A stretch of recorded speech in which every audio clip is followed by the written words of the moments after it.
नाज़रीन, आज ईद का दिन हम मनाएंगे पाकिस्तान तहरीक इंसाफ के सीनियर रहनुमा मियाँ इबाद फरूक के साथ कि वो ईद कैसे गुजारते हैं और उनकी ईद के दिन क्या क्या मसरूफियात होती हैं। आइए उनसे मुलाकात करवाते हैं।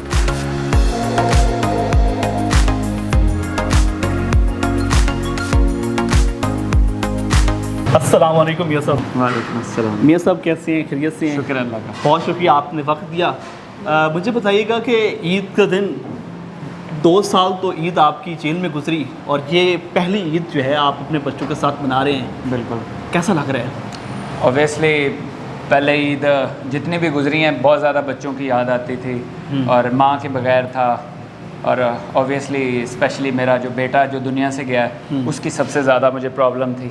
और वो मेरे लिए एक ईद एक बहुत टफ़ दिन होता है। जो जेल के अंदर अगर गुजरता है तो ईद बहुत टफ़ दिन और सबसे बेस्ट डे होता है। आप जितना भी बड़ा बिज़नेस कर रहे हो या जितनी भी खुशियाँ हो, ईद वाले दिन अगर आप अपनी फैमिली के साथ ना हो तो वो आपका मोस्ट स्ट्रेसफुल डे होता है। मियाँ इबाद बड़ा बिजनेसमैन, डॉक्टर भी है और खूबसूरत शाहाना लाइफ गुजारने वाला, 2 साल जेल में गुजरे, वहाँ पर ईद कैसे गुजरी? ईद तो थ्रू आउट वहाँ पे जो गुजरती रही है बड़ी इस तरह की थी कि मैं आपको बताऊँ तो शायद ज़ारों कतार आप भी हो जाएं, क्योंकि आपको पता है जिसकी औलाद गई हो और फिर उसके सामने मेरे सामने तो वही सीन्स आते थे जितना मैं अपने बेटे के साथ अटैच था और मेरा बेटा दुनिया में नहीं था और मैं सिर्फ उसी के जो सीन्स अपने दिमाग में घूमते फिरते रहते थे मेरे। वहाँ पर ईद वाले दिन खाने को क्या मिला था? ईद वाले दिन मोस्ट ऑफ तो दिन के टाइम तो दाल ही मिलती थी। शाम के टाइम कभी होता था कि एक मरतबा वो हमें कोई चिकन वगैरह शायद दे देते थे। बस ओवरऑल बस ऐसी ईद वहाँ पे गुजरी। और ये नहीं होता था कि आज ईद है तो कल भी आपको शायद कोई बकरे का गोश्त या कोई ऐसा, वो बिल्कुल कुछ भी नहीं होता था। इस तरह की कोई चीज़ की अवेलेबिलिटी। आज ईद वाले दिन क्या क्या मसरूफियत रही आपकी? ईद वाले दिन जो मसरूफियत हैं वो ऑब्वियसली सिर्फ यही होती हैं कि मेहमान आ रहे हैं, जा रहे हैं, उन्होंने कुर्बानी होती है, वो बच्चों को उनके दोस्त ने आना होता है उनके, और सारी फैमिलीज़ ने इकट्ठा होना होता है और खाना पीना। मियाँ साहब मुझे बताएं कि ईद कुर्बान है तो कितने जानवर कुर्बान किए हैं इस बार? जानवर बहुत ज़्यादा तो नहीं है इस बार, क्योंकि ऑब्वियसली आपको पता है सारा कारोबार बंद कर दिया।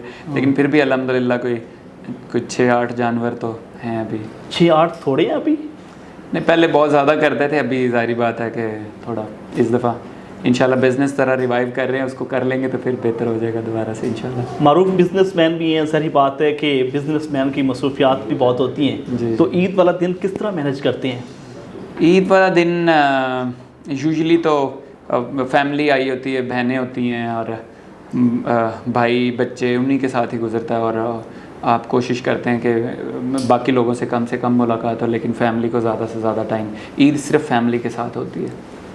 अच्छा, बड़ी ईद पे तो ये होता है कि सिर्फ कुर्बानी में दिन गुजर जाते हैं और छोटी ईद में तो ज़ाहिर बात है कि ईदें दी जाती हैं। ये बताइएगा कि बचपन की ईद और आज की ईद में क्या सा फ़र्क महसूस करते हैं? बचपन की ईद वो कहते हैं ना कि अम्मा कहते सते बड़े चंगे रहते सा, ठीक है, वो ज़्यादा बेहतर था मेरे ख्याल में। बचपन के दिन ज़्यादा हसीन खूबसूरत रहते जब आप अदरवाइज़ आप खुद बहुत ज़्यादा रिस्पॉन्सिबिलिटीज़ का वो उसके अंदर आ जाते हैं और मुश्किल होता है ऑब्वियसली।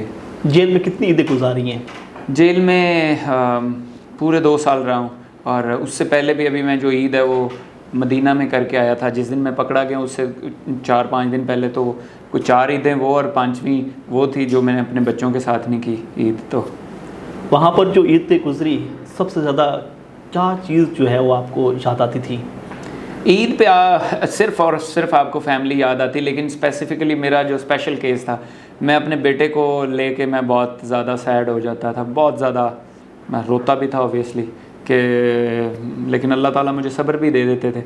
तो मेरा मुश्किल टाइम ईद पे सिर्फ मेरी अपनी औलाद थी जो मेरी दुनिया से चली गई और वो था, क्योंकि मैं वैसे भी उसके एक्स्ट्राऑर्डिनरी अटैच था मेरे अपने बेटे के साथ में। तो बस उसकी वजह से मेरा दिन बहुत टफ़ गुजरता था। One of the toughest day वो वही होते थे। खान साहब जेल में हैं, बहुत सारे लोग कहते थे कि खान साहब इस ईद पे जो है वो बाहर होंगे, कैसा देख रहे हैं? ये मैंने आपको पहले भी बताया, बिल्कुल बुलशिट है, बिल्कुल गलत खबर है। इबाद भाई, बड़ी ईद है, खाने शाने चलते हैं, क्या पसंद करते हैं आप?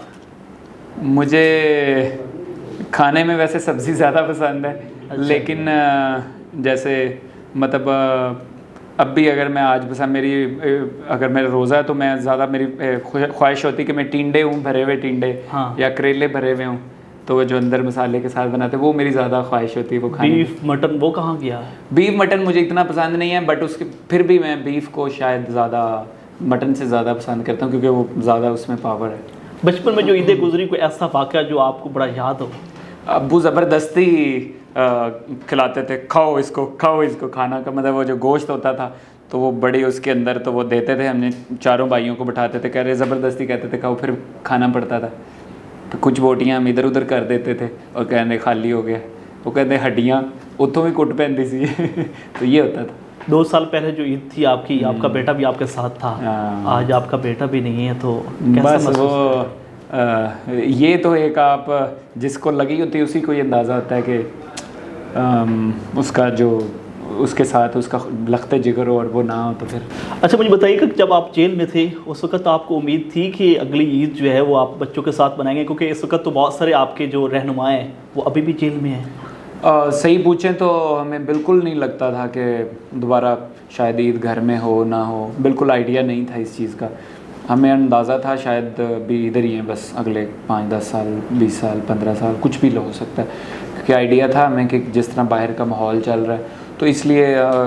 लेकिन ये है कि हम ज़हनी तौर पर अब तैयार हो चुके हुए थे मुकम्मल। बट ये है कि जब मैं निकला तो मुझे ख़ुद को यकीन नहीं हो रहा था। मैं आपको बड़ा एक इंटरेस्टिंग आइडिया वो अपनी एक स्टोरी बताता हूँ। जैसे मैं गाड़ी में बैठा तो जिस दिन मुझे लेके आया, वो छोटी सी गाड़ी थी, मुझे तो ये भी नहीं आइडिया कि उसका नाम क्या है, बिल्कुल आम सी गाड़ी थी कोई, उसमें मैं बैठा और मैंने देखा कि वो गाड़ी चल रही। मैंने कहा ये कौन सी दुनिया में आया हूँ, वो एसी चल रहा था आफ्टर लॉन्ग टाइम। तो मैं उसके अंदर बैठा, क्योंकि ज़मीन गंदी सी ज़मीन पे हम सारा दिन बैठे रहते थे। उसी तरह मैं घर जा रहा हूँ, छोटी छोटी चीज़ें मुझे ऐसा लगता है जैसे मैं जन्नत में हूँ। तो ऐसे उसके मेरे सोचने के अंदाज़ ऐसे थे जैसे मैं निकला। मियाँ ये बात बिजनेसमैन आदमी है, ज़ाहिर बात है बाहर भी आना जाना होता है, तो कोई ऐसी ईद जो आपकी पाकिस्तान से बाहर गुजरी हो? हाँ, मेरी ईदें पाकिस्तान से बाहर भी गुजरी, बट मेरी बच्चे मेरे फैमिली मेरे साथ मोस्ट ऑफ होती थी, स्पेशली अमार और ये। मैं इनके बगैर ईद नहीं गुजारता था कोई भी। अगर हुई भी है तो मैं अपनी औलाद, मेरी फैमिली मेरे साथ है, मेरे मिसेज, बच्चे, कोशिश होती थी वालदा, और इस तरह मैं साथ ही उनके रहता था। गुनगुनाना भी पसंद करते हैं आप? पहले तो था, बट अभी मैं पसंद नहीं करता। हाँ, मैं उसको इतना वो नहीं करता, बट मैं ये कहता मुझे अभी पसंद नहीं है इतना वो। बहुत सारे लोग कह रहे हैं जब आप जेल से निकले थे तो आपकी दाढ़ी काफ़ी बड़ी थी, अब छोटी होगी, इसकी क्या वजह है? उधर इतना चांस नहीं होता जेल में ना, आपको वैसे भी आपको पता होता है कि आपने टिप टॉप हो के या क्या, और फिर फैसिलिटीज़ भी नहीं होती इस तरह से आपके पास, कोई नाई और इस तरह वो इतनी नहीं होती। बस अलबत्ता होते भी हैं तो बस आप कहते क्या करना है करके। मियाँ ये बात डॉक्टर भी है, उसके साथ साथ बिजनेसमैन भी है, सियासत में कैसे आए? सियासत में खान साहब ने शऊर इतना दिया और फिर लगता था कि उसके बाजू बन के कुछ बड़ा कर सकते हैं, कोई बहुत बड़ा कर सकते हैं, तो वो एक आइडिया लेके आया था।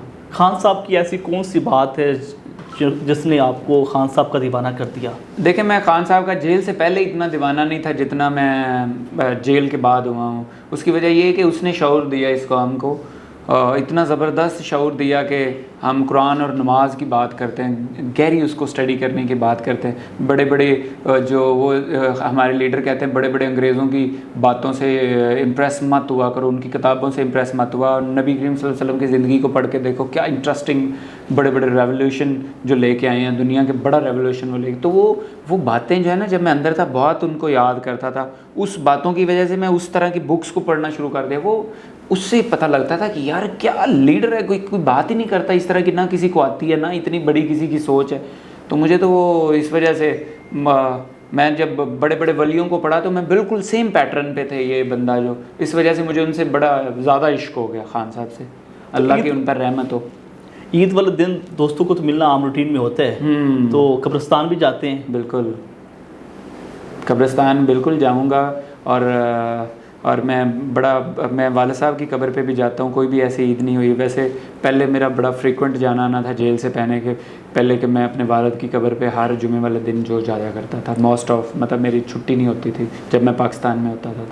शादी मोहब्बत की थी या फिर अरेंज? ये बड़ा क्वेश्चन पर्सनल है, ये इसको आगे चले। हाँ यहाँ पे नो कमेंट्स। हाँ, नो कमेंट्स। लास्ट पे अपने चाहने वाले जितने भी हैं उनको क्या पैगाम देना चाहेंगे आज ईद के दिन के मौके पर? ईद के दिन ये है कि आज भी मैं यही कहूँगा कि अपने लीडर, हम तो यहाँ पे बैठे हुए एंजॉय कर रहे हैं, फैमिलीज़ के साथ हैं, वो देखो उसकी फैमिली उसके साथ नहीं है और जेल में इस तरह जून जुलाई की गर्मी में पिस रहा है, जल रहा है, हमारा लीडर बूढ़ा हो रहा है। खुदा के लिए सारे आवाज़ उठाओ और ये जो इस वक्त फार्म 47 की हुकूमत को उड़ाने के लिए और अपने आप को दोबारा अपने प्राइम मिनिस्टर खान साहब को बनाने के लिए उठ खड़े हो, यही हक़ का रास्ता है और हक़ के रास्ते के लिए जियो मरो और यही आखिरत की ज़िंदगी, इसी में बेहतरी है।